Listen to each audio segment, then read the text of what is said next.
So about a year ago, I did a video talking about how bad it was that Xbox didn't show up at the Game Awards, and I'm happy I don't have to do that video again because they showed up.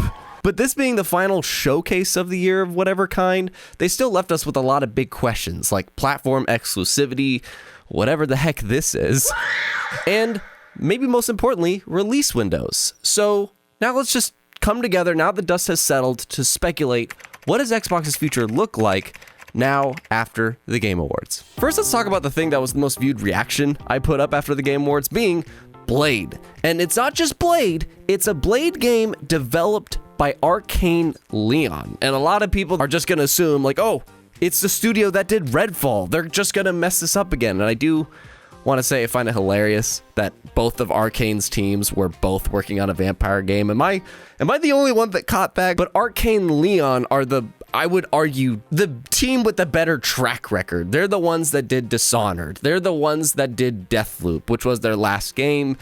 But apparently this is going to be, I think, correct me if I'm wrong, again, comment section is why I do these videos. It's their first third-person game. This is going to be a third-person Blade game. Just being this vampire that is hunting his own kind and trying to save people. I'm really looking forward to this, and maybe you are too. But to tune back to the big picture side of things, this trailer also was kind of the most speculated one of the Xbox reveals, because it was really weird how at the show, you see the PlayStation logo attached to certain things. You even see the Xbox logo attached to the Persona 3 Reload and their new RPG that they're making game. The Xbox logos were attached to those, but they were not attached to this Marvel project that is being developed by one of their first-party studios. So it has a lot of people just kind of losing their minds and wondering, is Blade not going to be an Xbox exclusive? But the head of gaming for Disney said, Xbox still being one of the bigger marketplaces for games, we didn't feel like we were going to be overly exclusionary. We felt like it's still going to reach a broad set of folks, and we felt financially and strategically for the game, that made sense at the time. So yeah, and that they're addressing how, Xbox isn't just a PlayStation 5. Xbox is the Xbox Series S and X. It is cloud gaming. It is PC. Indiana Jones, that's going to be exclusive. That's being done by Bethesda. That's being done by an Xbox first party. And that is owned by Disney. So if that's exclusive, Blade's going to be exclusive. And not just that, it's an Xbox get. Because PlayStation has always had, Spider-Man as the games, and soon gonna have Wolverine. So this will probably be their first big Marvel get as an exclusive. So that's pretty cool. It's gonna be a ways off. It seems like Arkane's, both their studios, they kind of have a 5-year dev cycle. They keep bouncing back and forth, 5 year, 5 year, 5 year. So with Deathloop being the last game from Arkane Leon being in 2021, this could probably be a 2026 game. And there's going to be more on that later, because 2026 could be kind of fire. And it's also kind of fire that we're almost at 40K speculators here. Like, if we reach that before the end of the year, that'll be wild. I don't picture it, but maybe I'll be proven wrong. Maybe I can shave my head. Prove me wrong. Like, subscribe if you want to have more speculations like this, but let's keep going. The other game that I didn't post a reaction for is OD, being the next Kojima project. Hideo Kojima, the guy that made maybe one of the best video game series of all time, Metal Gear Solid, and truly an alien. I don't understand how he thought of so much stuff in those games. He is making an Xbox first-party game. He is partnering with Xbox Game Studios, just like games like As Dusk Falls and Ori and so on.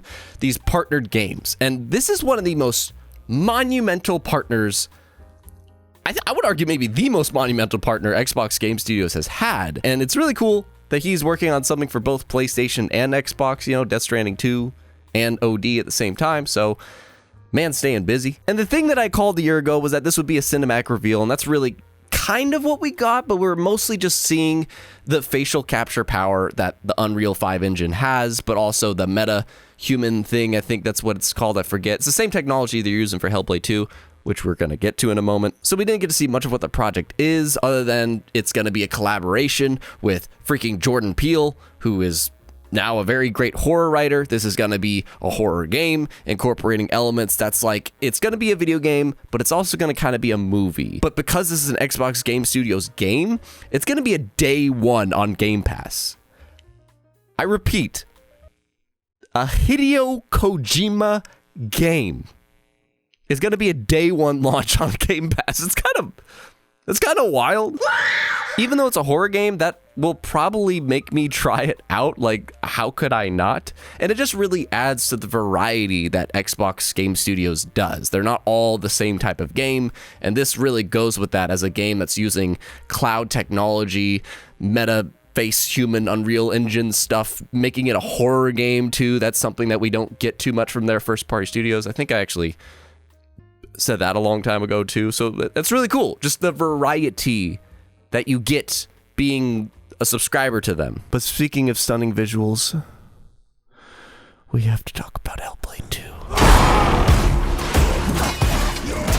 This is my most anticipated game of 2024. If you did not know, I love the first game. I think just the narrative, the performance, the visuals that were stunning, and imagining what this team can do with Microsoft and Xbox backing them as a first-party studio. We found this out like back in 2018. This game got revealed in 2019.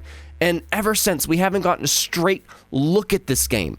But now, well, that's all we've gotten, actually. We've just gotten straight looks, not like a full-blown trailer showcasing like a bunch of things that we've been wanting to see. But this was finally that trailer. We finally got to see multiple locations that Senua was walking through. We got to see even a new character, like face to face, which is something that I think a lot of people are underestimating because Hellblade is kind of a character study, so it'll be interesting to see another character with her. And a long-awaited look at combat, which just looks very gritty and authentic, like so many other things in this game that the developers are trying to do. This really does seem like it's going to be one of the most cinematically immersive games, that's the word. But big picture wise, the interesting thing that a lot of people thought would happen if this showed up at the Game Awards didn't. There was not a release window. A lot of people thought that this would be the time that the release date would finally come out, especially considering that we've known since the summer showcase this year from Xbox, this is going to be a 2024 game. This is one of their star headliners for 2024. And this being the literally third time we have seen this game at the Game Awards the past few years. Thought we'd get a date, but we didn't. And why is that? Well,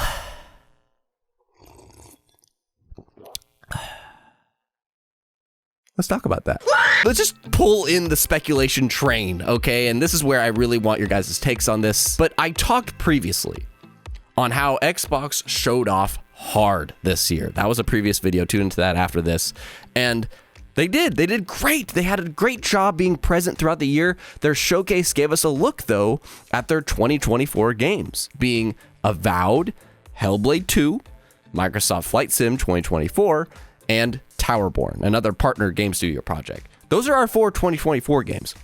They also gave us a big look at Fable, first-time reveals at Clockwork Orange, and South of Midnight, and then they closed off this year by revealing for the first time Kojima's OD project and Arkane's next game being Blade. And there's still years, the past basically the past 3 years, we have gotten so many things from Xbox just revealed. Their State of Decay 3, Everwild, Perfect Dark, Outer Worlds 2, Indiana Jones, Contraband.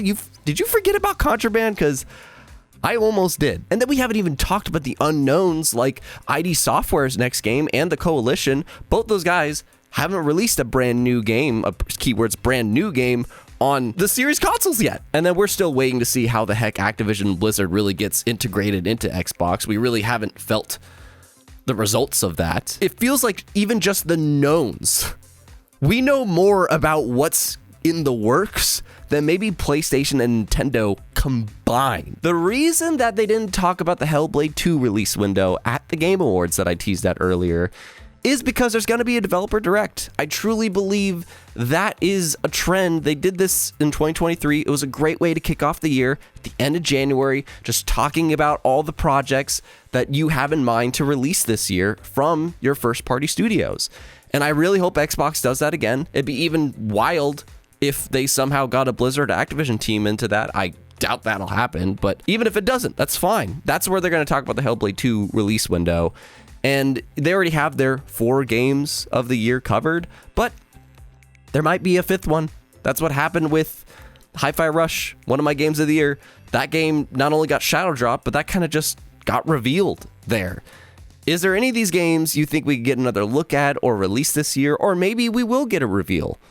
That's a talk for another time, but we could kind of open that. But for now, Xbox really closed out the year in such a great way with their reveals. They still face one problem, though, going into next year, and that's this. Do you think in 2024, having Hellblade 2 and Stalker 2 would be enough for Xbox? No, they're going to have more than that, of course. Well, Yeah. but Bro, what are you talking about, man? Journalists and casual gamers keep on saying this, and that's why I made this video to kind of help explain what's going on there and the potential solution. But for now, join more conversations like this by subscribing, or join this one by going to the comments down below. That's why I do these videos, to get your voices heard and to give you opportunity to hear other people. Keep speculating.